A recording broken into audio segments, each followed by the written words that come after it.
Hi, I'm Nate Seberg, and this is One Day Ahead.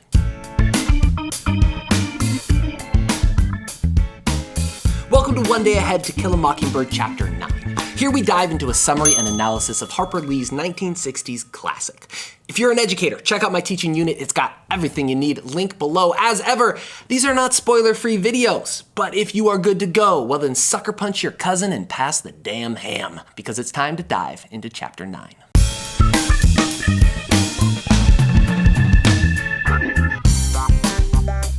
Chapter 9 marks an inflection point in our story. These are the pages we transition from a glossy, innocent childhood recounted with pretty heavy nostalgia vibes and menaced by nothing worse than wild stories about Boo into much more adult themes. I've been telling you all along that at its heart, this is a story about a little girl who loses her innocence to evil, but is able to hold on to her goodness by practicing powerful, wholehearted empathy. Well, with Chapter 9, we start on the road toward that evil. We're approaching some difficult trials for Scout, one of which is a literal trial. Chapter 9 opens with Scout nearly fighting a classmate because he is saying some pretty vile things about her father. Before I get to that, I need to do a thing though. I made a whole video on how I'm going to treat the presence of the N-word in this web series. It's the last video in the playlist. I also linked it below. Check it out if you want. Okay, back to our story. The classmate claims that Scout's daddy defends N-words and adds somewhat cryptically, "My folks said your daddy was a disgrace and that N-word ought to hang from the water tank." Scout ultimately drops her fists because Atticus asked her not to fight, but that night she asks him about it by repeating the taunt. Atticus replies, "Of course I do. Don't say N-word, Scout. That's common." We learn through subsequent conversations that Atticus has been appointed to defend Tom Robinson, a black man who has been accused of raping a white woman. The white woman in question is Mayella Ewell, the older sister of Burris, the kid in Chapter 3 who called his teacher a slut, and the oldest daughter of Bob Ewell, the town drunkard, noted mouth breather, and all-around not great guy. They live out behind the town garbage dump, and if you remember our social hierarchy education in Chapter 3, they are above only the black residents in the estimation of their neighbors. Furthermore, there is not much by way of evidence for this trial. It's pretty much Mayella and Bob's word and white skin against Tom's word and his black skin. Scout wonders, Atticus, are we gonna win it? No, honey. Then why? Simply because we were licked 100 years before we started is no reason for us not to try to win. Scout connects this line of fatalistic thinking to aging Confederate soldiers who still inhabit Macomb. These guys are still alive, and they're stubborn, claiming they'd fight the war all over again if they had to. Scout refers specifically to a relative who fought for the South, cousin Ike Finch. He wore a General Hood-type beard, of which he was inordinately vain. At least once a year, Atticus, Jem, and I called on him, and I would have to kiss him. It was horrible. Listen, this story teaches a lot of resounding moral lessons, but evidently consent isn't one of them. Anyway, Atticus makes Scout promise not to fight anymore, saying they are going to have some tough weeks ahead. The town at large thinks Atticus should not go far in his attempts to defend Tom. And when they realize he means to put all of his considerable intellect into fighting for his actual acquittal, the hateful talk begins, some of which trickles down to the kids.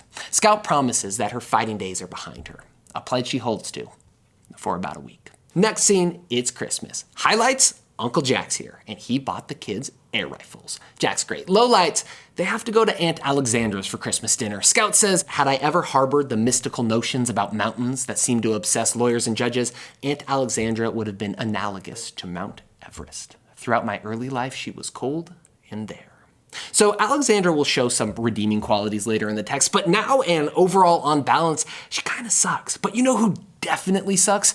Alexandra's grandson, Francis Hancock. Scout narrates, I avoided him on principle. He enjoyed everything I disapproved of and disliked my ingenious diversions. When they meet on Christmas Day, Scout notes that he slicks back his hair, which, if 90s movies have taught me anything, it means he's the bad guy. Scout continues, talking to Francis gave me the sensation of settling slowly to the bottom of the ocean. He was the most boring child I ever met. What'd you get for Christmas? I asked politely.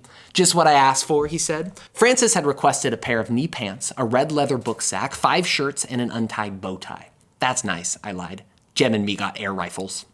After dinner, Francis and Scout sit out back alone, and Francis starts in with some dickish verbal attacks. After first calling her dumb and getting after Dill, he says, if Uncle Atticus lets you run around with stray dogs, that's Dill, if you're wondering, that's his own business. I guess it ain't your fault if Uncle Atticus is an N-word lover besides, but I'm here to tell you it certainly does mortify the rest of the family.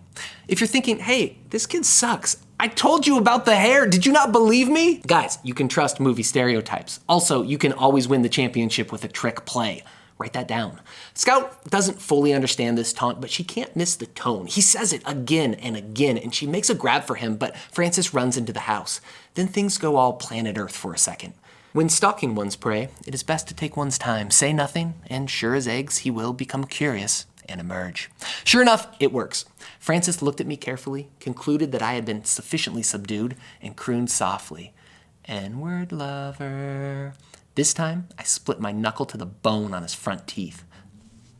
Amazing. Listen, I don't condone violence of any sort, but Francis's blood-filled shrieking calls the adults, and when Uncle Jack gets a hold of Scout, he spanks her, which presumes kind of a lot. You see this kid like once a year. Maybe don't hit them. I'm just spitballing here. Parenting is hard. So they load up the car and they leave. Back home, Uncle Jack and Scout have it out, and when Jack learns the truth about why Scout unloaded on that little monster, Jack is irate with Francis. Scout says, "Please, sir, just let it go, please." "I have no intention of letting it go," he said. "I don't like Francis getting away with something like that." Scout holds up her still bleeding hand and responds with the unbelievable flex, "He didn't." God, I like this kid. Late that night, sneaking out of bed, Scout overhears Atticus and Jack talking. Their conversation fills us with foreboding. Jack starts, "Atticus, how bad is it going to be?"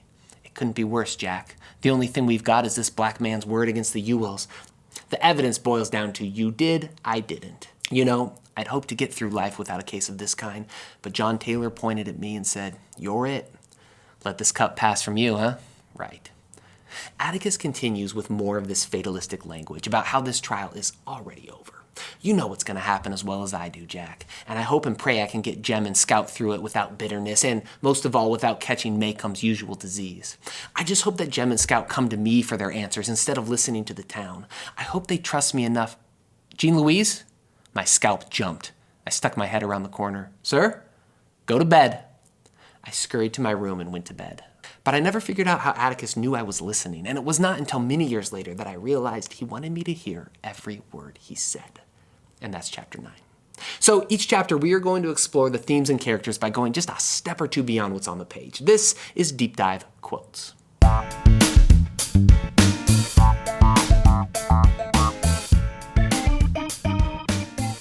So I want to return to something Jack says to Atticus that might have seemed a little cryptic. For background, John Taylor is the judge who assigns which public defender gets which case, and it's Atticus who's talking first.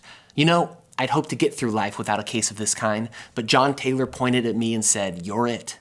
This is Jack now. Let this cup pass from you, huh?" "Right." Cup? What?" So it turns out this cup thing is actually a biblical allusion. Jack is slightly misquoting Jesus from the night before he will be arrested, beaten, sentenced to death, and executed in the Roman fashion of the day. As for what comes next, consult the religious tradition of your choice. So as recounted in the book of Matthew, Jesus enjoys a nice Last Supper with 11 of his besties and one less so. Afterwards, he takes his followers to the Garden of Gethsemane, which, fun fact, is still a place you can actually go visit. Leaving them to nap, Jesus walks off by himself. There, alone in the garden and aware of his impending fate, Jesus collapses to the ground and prays, saying from the King James Version, because it best matches our quote, "Oh my Father, if it be possible, let this cup pass from me." The cup is his bitter fate. And religious scholars have long pointed to this line, his request of God to spare him from what is coming, to assert the humanity of Jesus. The idea being that he is fully a deity, is God's own son, but that at the same time, he's also fully human, flesh and blood and bone, and attended by our aversion to pain and suffering. Jesus is expressing clearly that he does not want to go through the pain and misery and humiliation that will mark his last-ish days on this planet. Gosh, talking about religion is hard. With this quote, Jack is noting wryly that Atticus does not want his fate either. There is a lot of talk in this chapter, and again in chapter 12, about how the outcome of this trial is already decided. Simply because we were licked 100 years before we started is no reason for us not to try to win. Atticus does not want to take up a cause. He is not here crusading for justice and truth and what is right. The guy just wants to live his life, and he genuinely wishes this case had not been hoisted upon him, that this bitter cup would pass. But why I love this moment so much is that Jack's original quote is incomplete. He left the rest of the passage unstated but implied, because in the original, Jesus does not leave it there. Alone in the garden, after praying, "Let this cup pass from me," we then get this: "Nevertheless, not as I will, but as thou wilt." Ultimately, like Jesus, Atticus is willing to bow to his fate. Now that this trial has come and found him, though he would not have chosen it at the start, he will not go forward with half measures. If this is how it's going to go down, if Tom is his to defend, then Atticus is game, and he will do his best, though the odds be long and the cost is high. And that's chapter 9. Thank you for watching. Don't forget to subscribe, like, check out my teaching unit and my other stuff. Next week, we turn to chapters 10 and 11, where Atticus breaks his glasses, Scout plays army, and Jem beats up a bush. All that and more next time on One Day Ahead.